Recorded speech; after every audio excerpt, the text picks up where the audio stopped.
নমস্কাৰ Assam press correspondent union চমুকৈ আপকুৰ কাৰ্বি আংলং জিলা সমিতিৰ উদ্যোগত কাৰ্বি আংলং জিলাৰ ডিফুত আপকুৰ মঞ্চত প্ৰথমবাৰৰ বাবে 3টা বঁটা দিবৰ বাবে ইতিমধ্যে ঘোষণা কৰা হৈছে আৰু এই বঁটা প্ৰদানৰ কাৰণে ইতিমধ্যে প্ৰস্তুতি চলোৱা হৈ আছে।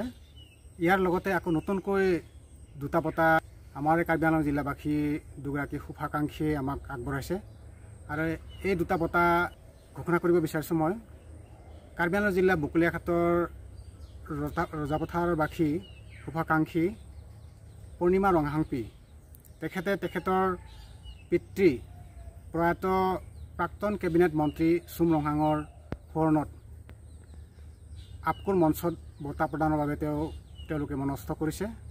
আনহাতে আনগৰাকী শুভাকাংক্ষী হৈছে বকুলীয়াঘাট ৰজাপথাৰৰে নিবাসী তথা কবি শিক্ষক সংগীত শিল্পী প্ৰফাত দাৰভাং বৰদলৈ আৰু তেখেতৰ দুগৰাকী ভাতৃ দীপক বৰদলৈ আৰু যাদৱ বৰদলৈ।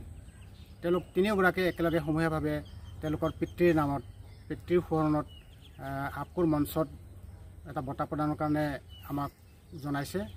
শুভাকাংক্ষীসকলক আমি এই চকতে ধন্যবাদ জনাইছোঁ। তেওঁলোকে আমাক আপকুৰ মঞ্চত বঁটাটি প্ৰদানৰ ব্যৱস্থা কৰাৰ বাবে।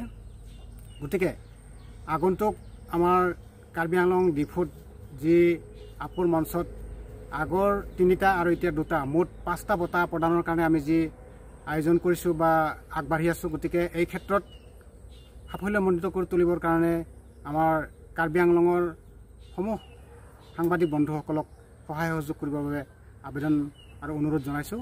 লগতে সমূহ কাৰ্বি আংলংবাসী ৰাইজকো সহায় সহযোগ কৰিবৰ বাবে অনুৰোধ জনাইছোঁ। ধন্যবাদ।